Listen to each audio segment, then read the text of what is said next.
자, 생태계 구성 요소에 대한 이야기인데, 일단은 생태계라는 것은 어떠한 구성 요소로 이렇게 약간 축적되면서 됐다라는 건데, 가장 기본적인 개체가 모이면 뭐가 된다? 개체군이 되고, 개체군이 모이면 뭐가 된다? 군집이 되고, 군집은 뭐가 된다? 생태계가 된다. 이 순서는 좀 외워주세요. 자, 그럼 여기서 중요한 거 알려드릴게요. 너네가 보통 그냥 내용을 읽어놓고 나서 어느 정도 바로 이제 이해가 되면은 그거는 밑줄 그는 내용은 아니야. 니네가 밑줄 그고 체크를 해야 되는 거는 뭐냐면, 읽어도 얘가 뭔지를 모르거나 아니면은 문제에서 니네를 위해서 쌤들이 낚이게 하는 그런 거 조금 변형하는 것들 있잖아. 그것만 좀 밑줄 그으면 되는데, 첫 번째 밑줄 그을 게 뭐냐면, 개체군에서 이게 중요해요. 같은 종. 개체군은 무슨 종? 같은 종이야. 개체군은 무조건 같은 종이야. 너, 나, 엄마, 아빠, 뭐 모든 사람들, 사람이라는 호모사피엔스라는 같은 종의 무리를 개체군이라고 하는 겁니다. 그 다음에 군집에서 밑줄 긋 건 여러 개체군이라 써있는데 이거를 X자 쓰고 그냥 여러 종 이렇게 생각하세요. 종류가 다양한 여러 종 나옵니다. 개체군은 같은 종, 군집은 여러 가지 종. 알겠죠? 생태계는 홈플러스처럼 원 플러스 환경.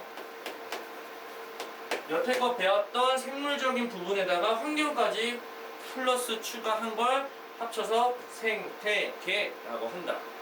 요 정도만 알면 돼. 얘도 더 이상 뭐 알 필요 없어. 알겠죠? 같은 종, 다른 종.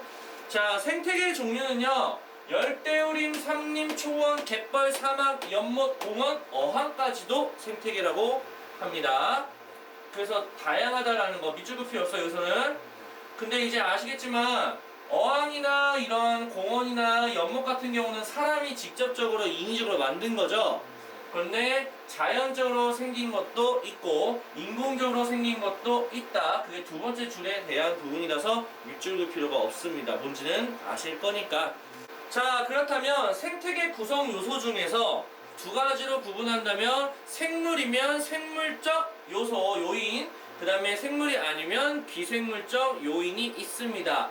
쉽게 설명하면 비생물적 요인은 환경이겠죠. 아무래도 생물적 요인은 환경을 제외한 개체, 개체군, 군집까지를 우리가 저거 생물적 요인이라고 하겠죠.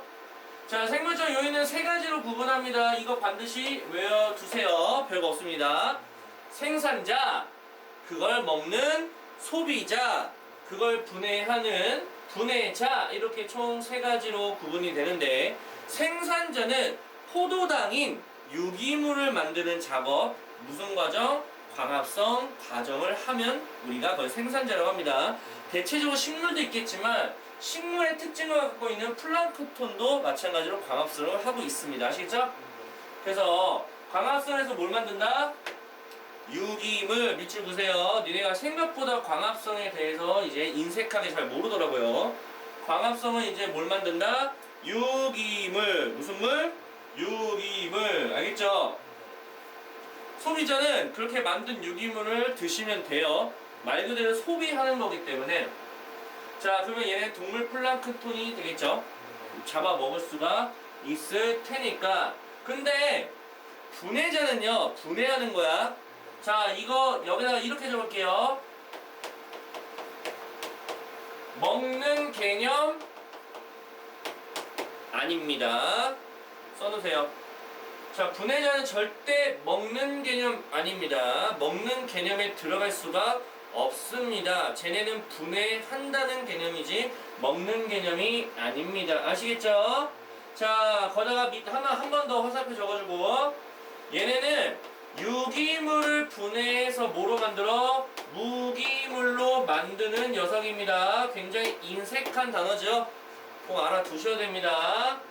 대표적으로 세균, 곰팡이, 버섯이 있겠죠. 알겠죠? 그 정도 보시면 되고요. 비생물적 요인은 환경 같은 거예요. 이런 것들, 빛, 온도, 물, 토양, 공기, 밑줄 킬 필요 없습니다. 이걸 모르는 사람은 없을 테니까. 자, 이번엔 생태계 구성 요소를 배웠습니다. 맞습니까? 생물적 요인, 비생물적 요인 배웠는데 얘네들이 서로 영향을 끼칠 거란 말이야. 생물적 요인끼리도 영향 끼치기도 하고요. 생물적 요인이 비생물한테 영향 끼치기도 하고 비생물이 생물한테 영향을 끼치기도 합니다. 그 용어가 있는데 그걸 볼게요. 비생물이 생물한테 영향 끼치는 걸 뭐라고 써 있어? 작용. 밑줄 그세요. 작용. 질문을 합니다. 무조건 합니다. 생물한테 영향 주는 걸 작용. 생물한테 영향 주는 걸 작용. 그럼 반대는 뭐겠어? 반작용. 무슨 물리도 아니고 반작용이에요. 알겠죠? 작용만 기억하시면 반작용은 자연스럽게 나올 겁니다. 외울 건 작용만 외우시면 되고요. 자, 생산자, 소비자, 분해화자와 같이 생물적 요인끼리 영향을 주는 건 상호작용. 뭐라고? 자, 여기서는 상호작용에 말은 딸이 없어요. 그래서 여기다가 써주세요. 상호작용. 나중에 배울 거예요. 상호작용. 뭐 기생과 공생, 그딴 걸 배울 건데.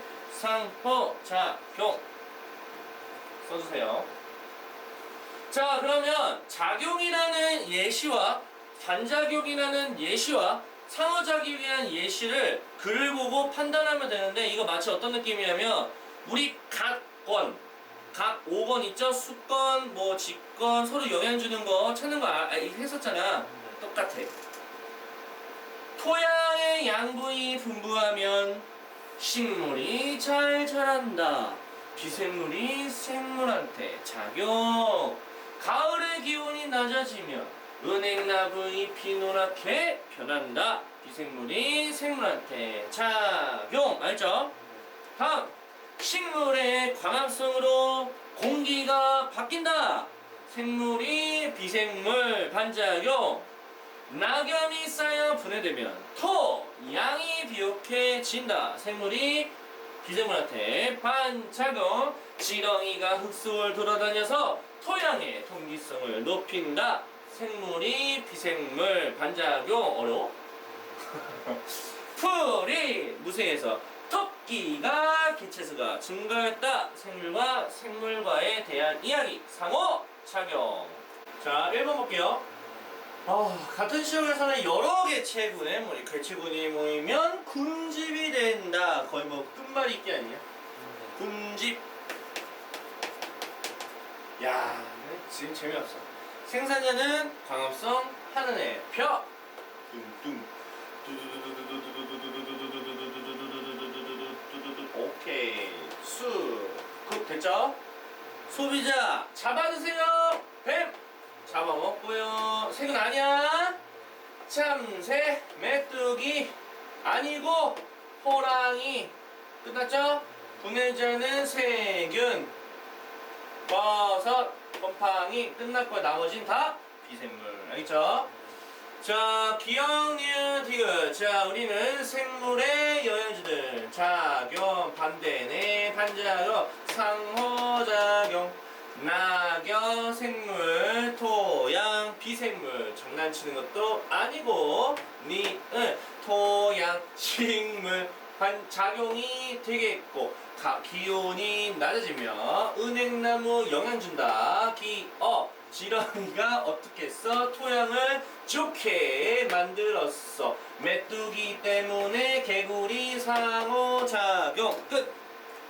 자, 보겠습니다. 우리가 생물적 요인들 배웠죠? 그 중에 빛을 먼저 배우도록 하겠습니다. 아시겠지요? 자, 빛은요, 두 가지로 구분이 됩니다. 자, 빛의 세기 1번. 그 다음에 2번은 파자. 요 두 가지만 배우면 끝나게 되겠다. 빛의 세기하고 파장 두 가지만 배우자. 알겠죠? 자, 세기는요, 뭐냐면요, 말 그대로 빛이 센 데서 살고 빛이 약한 데서 사는 식물을 한자로 양지와 음지로 이야기를 하시면 되는 부분이 됩니다. 알겠죠? 음지 식물이 갖고 있는 이파리 이름을 엽이라는 걸 써서 양엽이라고 얘기하고요. 음지 식물의 이파리를 음엽이라고 이야기합니다. 이것도 익숙해졌으면 좋겠다. 빛의 세기는요, 어쨌든 간에 양엽의 모습과 음엽의 모습만 네가 잘 알면 되는 건데, 양지 식물은 어떤 식물이냐면 빛의 세기가 말 그대로 강한 곳에서 적응해서 살아가는 녀석이고요.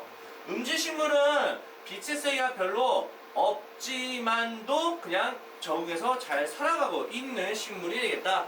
이게 왜 그러냐면 우리가 보통 나무가 생기잖아. 나무가 이렇게 아이씨 그림을 못 그리겠네요.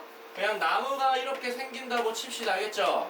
그러면 여기 밑에 조그마한 나무도 생기지 않을까? 초가집도 아니고 이렇게 생기지 않을까? 그러면 얘는 빛에 가려져 안 가려져? 얘 때문에. 그러면 얘는 음지식물이 돼야지. 빛이 없음에도 살아야 되는 거 아니야? 죽을까? 왜 빛이 없어 나 죽을래 이게 아니라 그럼에도 불구하고 살아가야죠. 그런 것들이 음지식물이야. 그러면 양지식물은 빛이 워낙 많이 들어오고 있기 때문에요. 빛을 많이 받아야 될 거 아니냐. 빛이 많이 오고 있는데 나 조금만 먹을래 하고서 이제 문 딱 셔터 닫는 게 아니잖아. 빛이 많이 들어오니까 오 땡큐 땡큐 이러면서 빛을 다 받아야지. 맞지? 광합성이 굉장히 높습니다. 광합성을 많이 하려면 염록체가 많아야 돼. 자, 그래서 식물 구조를 봐봐요. 울타리 조직 보이세요? 울타리처럼 이렇게 쌓여있다 해서 울타리 조직인데 광합성이 염록체가 많은 곳이 울타리 조직이야. 울타리 조직이 두 줄이나 돼. 굉장히 두껍죠. 그런데 약한 빛을 받는 거 생각을 해봐. 빛이 별로 없기 때문에 굳이 뭐 빛을 많이 받을 필요가 없잖아. 왜 쓸데없이 염록체를 많이 만들어? 어차피 빛도 못 받는 위치에서 살아갈 텐데 안 그래? 그래서 얘는 울타리 조직이 좀 작아요. 자, 그래서 얘네 울타리 조직이 두껍기 때문에 이파리, 즉 양엽 자체는 굉장히 두꺼워요. 이파리가. 근데 음엽에서 사는 애는 얇아요. 그래서 양엽 같은 경우는 일단 두껍다라고 적어주시고요. 이파리가 두껍고 하나만 더 좁아요. 두껍고 좁아요. 이파리가 두껍고 좁다. 알겠지? 자, 음엽은 얇고 어떻다? 넓다. 알겠죠? 자, 그 다음에 양엽에다 밑에 조그맣게 적어요. 가시. 그걸 뭐라 그래? 침엽수라고 하지? 침엽수가 보통 양엽이에요. 그럼 얘는 뭐겠어? 활짝 열었다. 활엽수겠죠? 그래서 잘 알아두시면 좋아요. 보통 그래서 양지식물 같은 경우는 침엽수가 대부분이고 음지식물은 활엽수가 많아요. 알겠어요? 실제로 맞는 말이고요. 산 같은데 높은데 올라가면은 굉장히 큰 나무가 있어요. 소나무지. 소나무 키 겁나 커 알아? 그만큼 뭐야 걔는 꼭대기에서 햇빛을 다 처먹는 새끼 알겠지? 걔 침엽수야. 소나무 침엽수 아시죠? 소나무 생각하면 좀 쉬워요. 그 밑에 있는 거는 이파리가 좁고 얇고 넓은 능간이야. 이제 활짝 열고 있는 애 이해가시죠? 그 정도만 알면 게임 오버 끝났습니다. 자, 이번에 빛의 파장에 대해서 얘기하겠습니다. 좀 오랜만이죠? 자, 파장하고요 에너지하고 반비례인 거 아시죠? 반비례. 자, 그럼 한번 생각을 해보자. 우리가 색깔로 얘기 한번 해볼게요. 적외선이 좀 더 에너지가 약하고요. 자외선 보라 색깔 쪽이 좀 에너지가 좀 세겠죠. 그러면 너네가 바다에 있다고 한번 가정해볼게. 바다야. 바다가 되면은 바다 깊숙한 곳까지 오는 건 에너지가 센 게 올까 약한 게 올까? 당연히 센 게 오지 않을까? 약한 게 어떻게 와 여기까지? 여기까지 와야 돼 위에서. 그래서 여기는 강한 에너지. 그러니까 반대로 파장이 짧은 거가 여기에 도달할 거고, 그 다음에 중간에는 애매한 것들. 근데 겉에 있는 것 같은 경우에는 파장이 긴 게 나오겠죠. 이해가요? 이렇게 되는 거야. 그래서 여기 보면 깊이 들어가는 건 파장이 짧잖아. 근데 얕은 곳에는 파장이 좀 긴 거야. 이해가요 안 가요? 자, 물론 파장이 길다고 해서 여기만 딱 도달하는 게 아니라 여기도 다 도달해. 그거 맞는 말이죠? 여기다 다 도달하고 도달해. 그러면 생각을 해봐. 빛의 파장이 작은 놈을 먹고 살아가는 해조류가 있어요. 그 해조류는 여기 살까요? 여기 살까요? 여기 살까요? 여기 살겠지? 물론 여기도 살 수는 있어. 근데 왜 못 살까? 이 새끼들이 여기 살고 있으니까 야, 네 여기까지 들어갈 수 있잖아. 내가 여기 살게. 네 저리 꺼져. 그래서 얘가 여기 사는 거 알겠어? 왜냐면 얘네 입장도 생각해봐. 얘는 빛이 여기 다 오기 때문에 얘는 여기서 여기 다 살 수 있는데 얘가 굳이 싸울 필요가 있을까? 없겠지. 여기 살겠지. 여기가 지금 나가니까. 그리고 여기 사는 새끼도 있고 여기 사는 새끼도 있어. 맞춰서 이해갔습니까? 자, 이거 외워주셔야 돼요. 그래서 녹, 갈, 홍. 녹갈홍 외우세요. 녹조류, 갈조류, 홍조류. 이거 순서 100% 나옵니다. 안 나온 적이 없어요. 알겠어요? 뭐 홍조류는 파전이 짧은 걸 먹고 그 다음 갈조류는 중간이고 녹조류는 파전이 긴 걸 먹는다. 이렇게 지금 질문이 나올 수도 있다라는 얘기입니다. 이해 가요? 안 가요?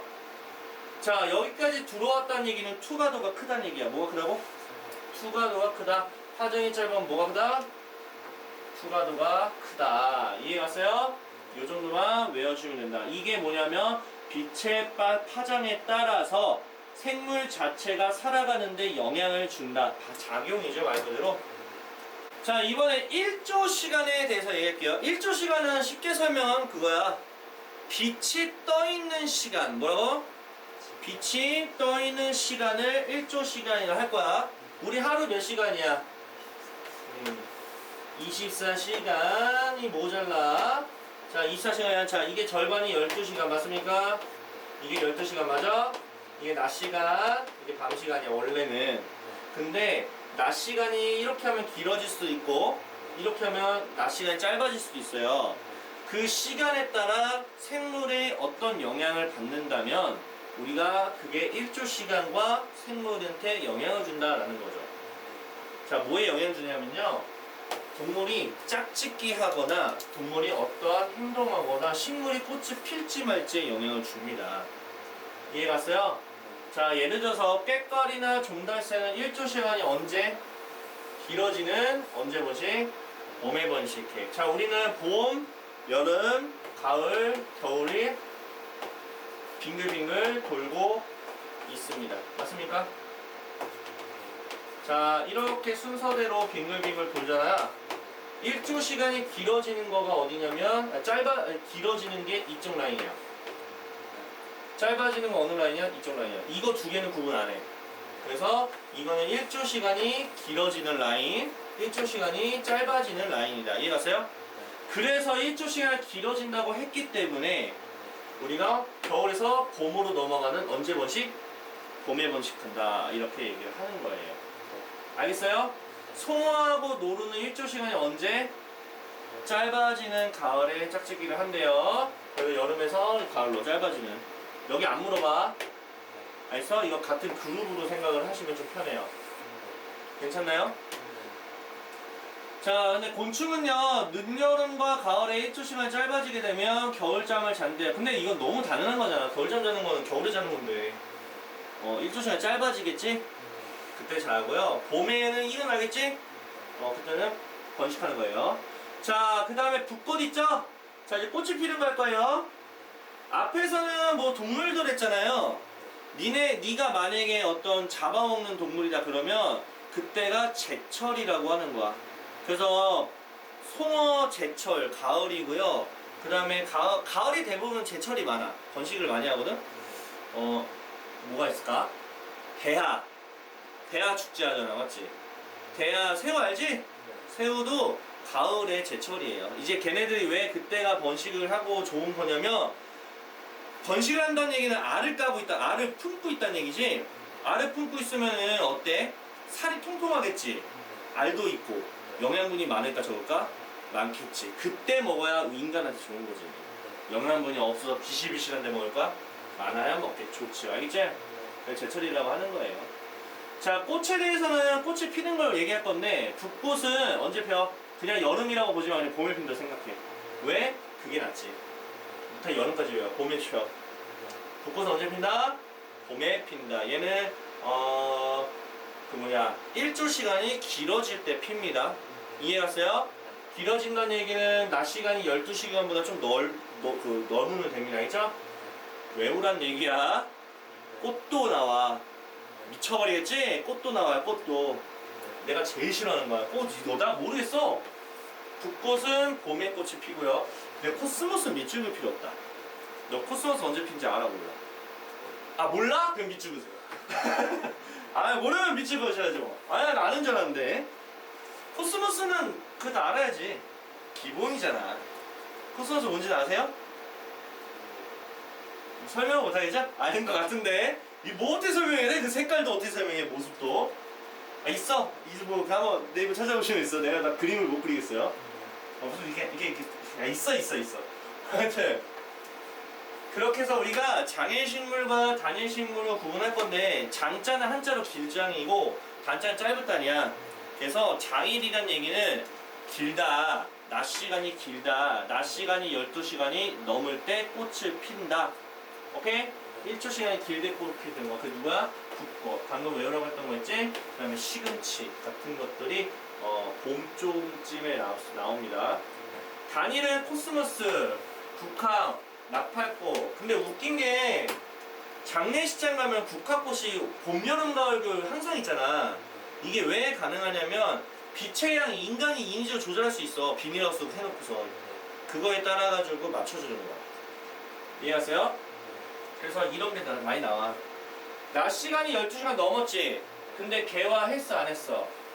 그러면 걔는 장일이야. 개화 안 하면 단일이야. 자, 낮 시간이 짧으니까 개화했지 단일은. 그래서 낮 시간에 따라서 꽃이 피느냐 안 피느냐에 결정이 될 것이다. 자, 지금 이번에 우리가 온도를 좀 할 거야. 온도가 이제 동물한테 어떤 영향을 끼치는지 작용을 배우는 건데, 그거야. 생물이 온도가 굉장히 중요하죠. 아무래도 우리가 기본에 최저 온도가 있단 말이야. 근데 그 온도를 유지를 해줘야 우리 몸 안에 있는 물질 대사라든지 아니면 우리 몸 안에서 일어나는 여러 가지 이제 뭐 환경적인 그런 부분들 그런 것들을 유지하면서 살아갈 수가 있겠죠. 그래서 온도가 너무 중요하죠. 생명체에 있어서.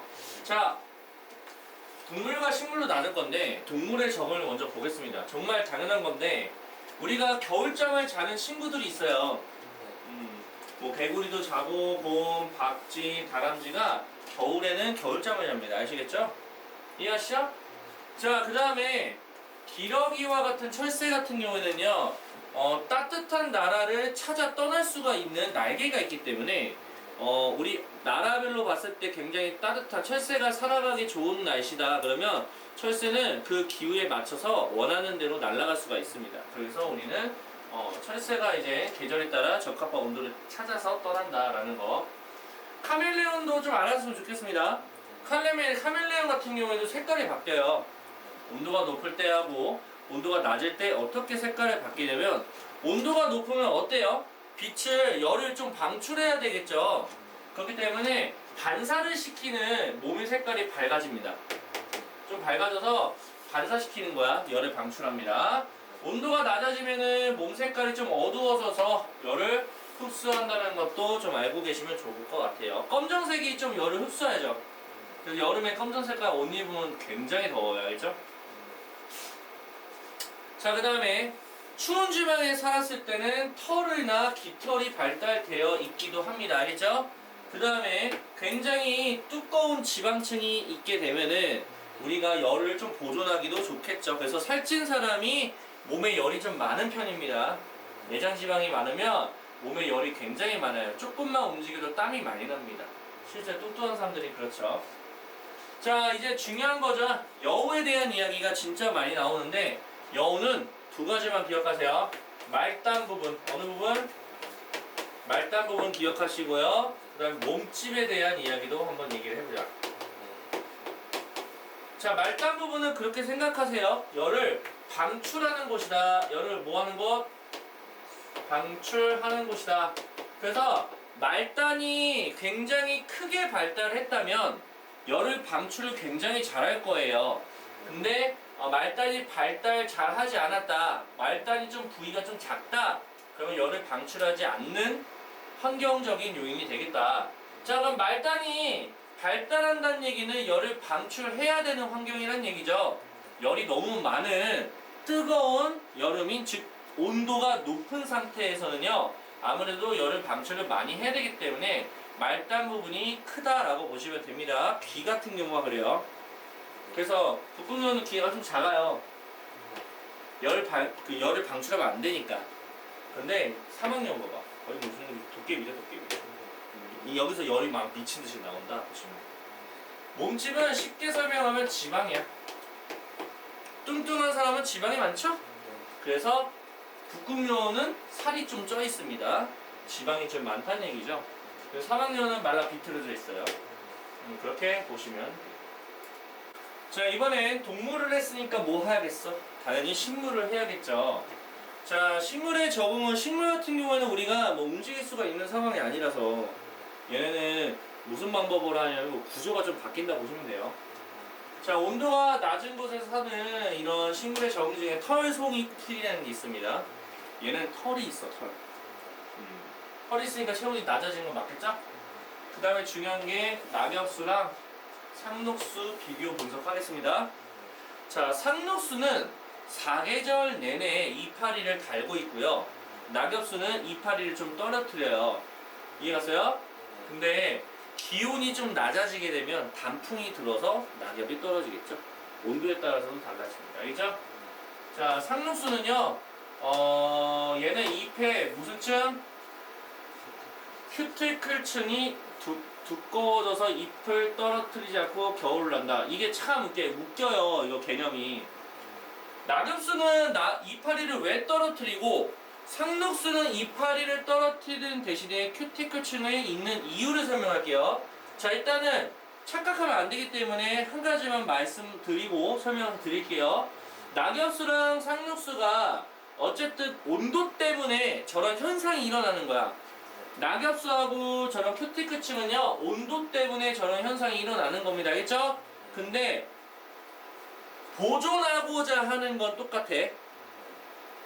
자, 낙엽을 떨어뜨리는 이유는 뭐냐면 온도가 떨어진다라는 거를 반응으로 해서, 자극으로 해서 떨어뜨리는 반응을 보이는 건데, 얘네가 자연스럽게 온도가 떨어질 때 이파리를 왜 떨어뜨리냐면 온도가 떨어지는 계절이 언제예요?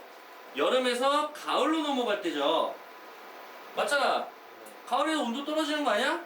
그러니까 낙엽이 지지, 가을에. 자, 그러면 온도가 떨어지면 얘네는 왜 이파리를 떨어뜨리냐? 그 이유가 있어요. 뭐가 있다고? 이유가 있어요. 온도라는 거는 겉에서 말하는 원인이고 본질적인 원인이 있어. 수분을 방지하려고 저지를 하는 거야. 자, 우리는 이파리 자체에서는 수분이 나갈 수가 있는 영역이야, 이파리는. 그러면 가을에는 굉장히 건조한 날씨로 바뀌고 있는 중이라서 이파리를 통해서 물을 뺏기겠어, 안 뺏기겠어? 뺏기겠지. 그래서 낙엽수는 이파리를 떨어뜨리는 쪽으로 선택을 한 거야. 그래서 물 증발을 방지하기 위해 떨어뜨려요. 근데 온도가 바뀌기 때문에 그런 거야. 알겠어? 착각하면 안 돼.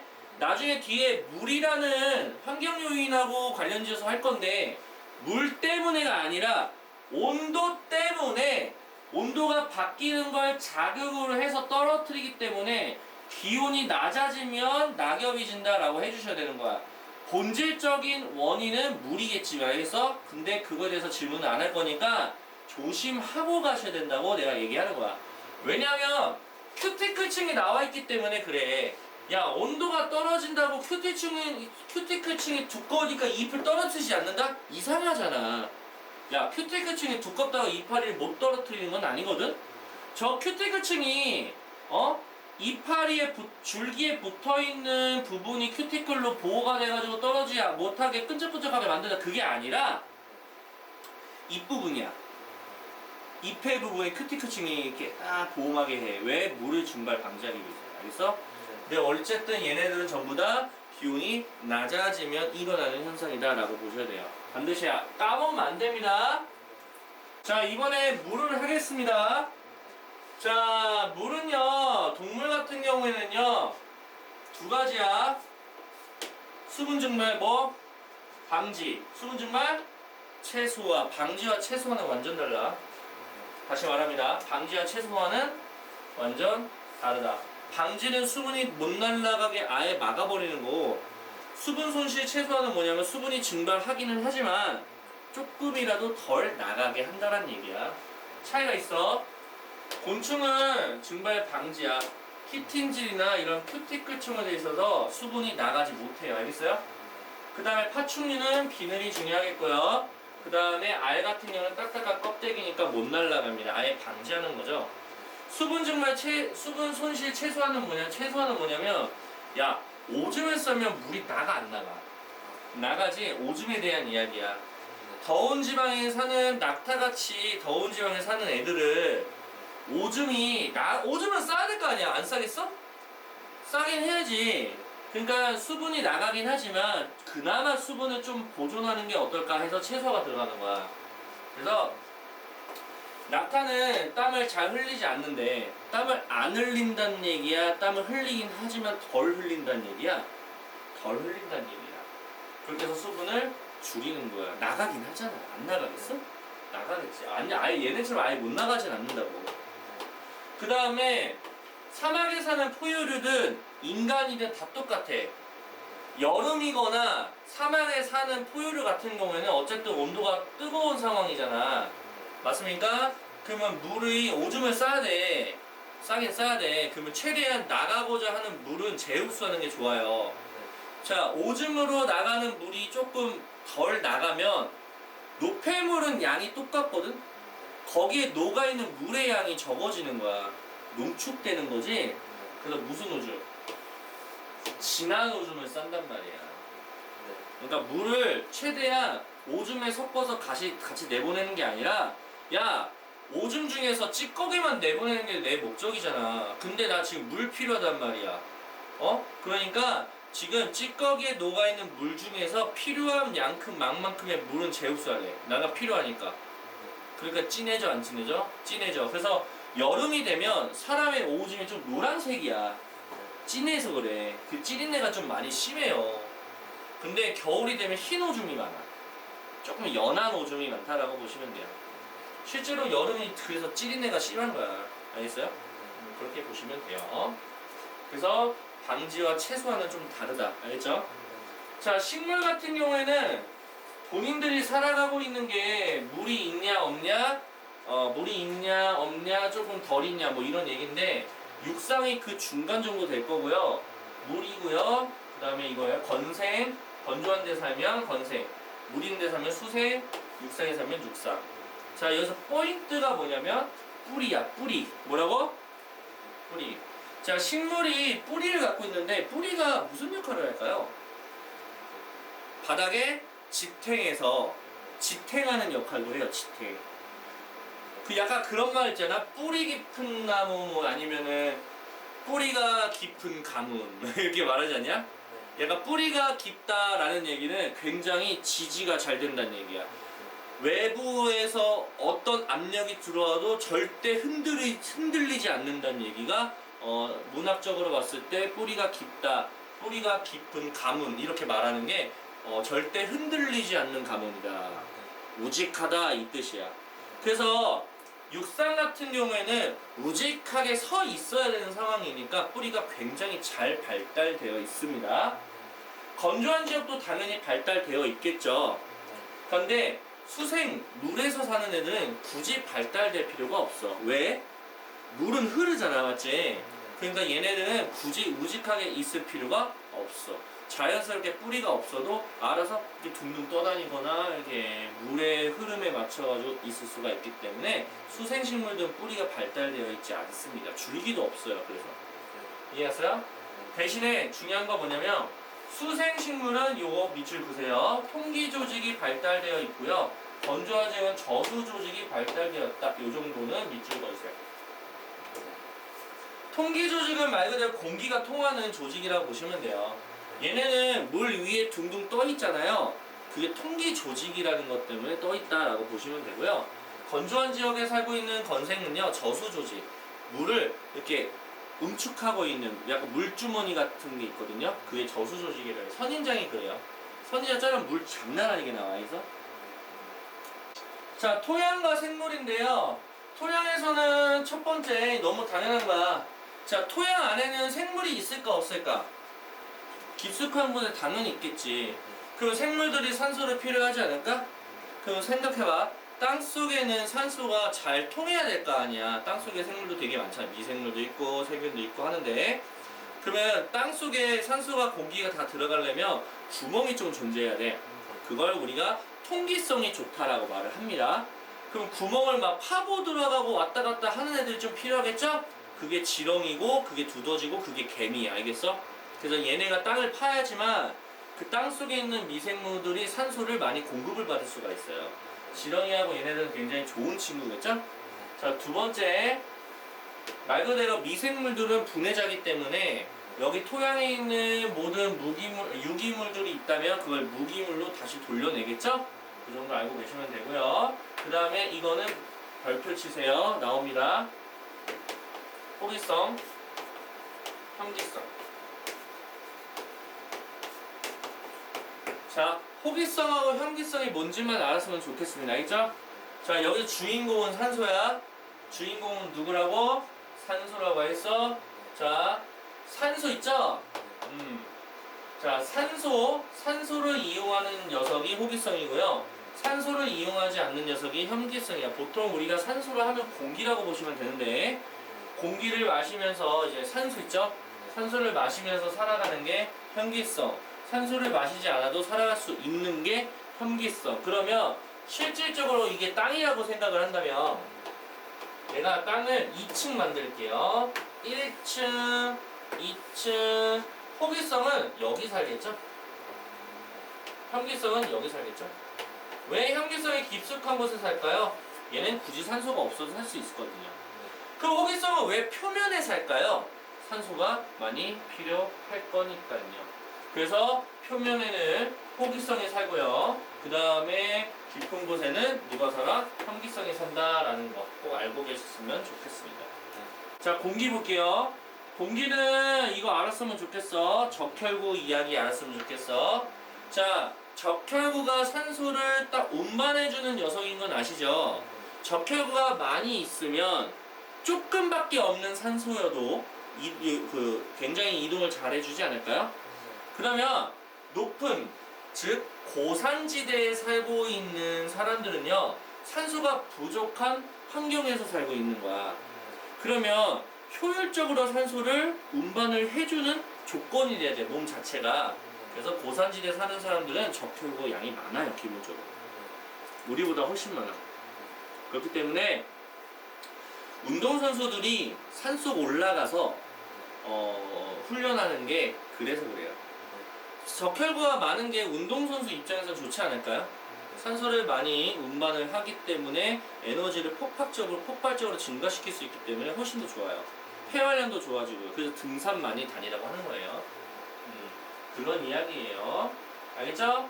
그리고 너무 당연한 건데 산소는 호흡에 이용이 되고 이산탄소는 광합성에 이용이 되다 보면 호흡하면 이산탄소가 나오고 그 다음에 광합성하면 산소가 나오니까 공기 대기의 성분이 바뀌어 안 바뀌어?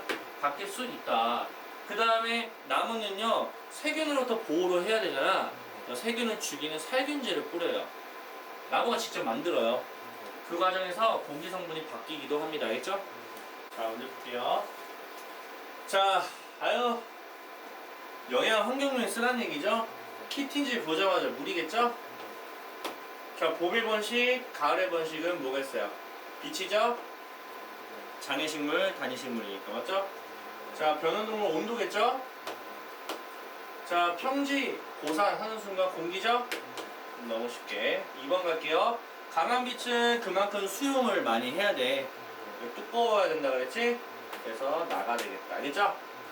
자, 녹조류에 관련된 거, 홍조류, 녹갈홍, 맞죠? 빛의 파장이 됩니다. 알겠죠?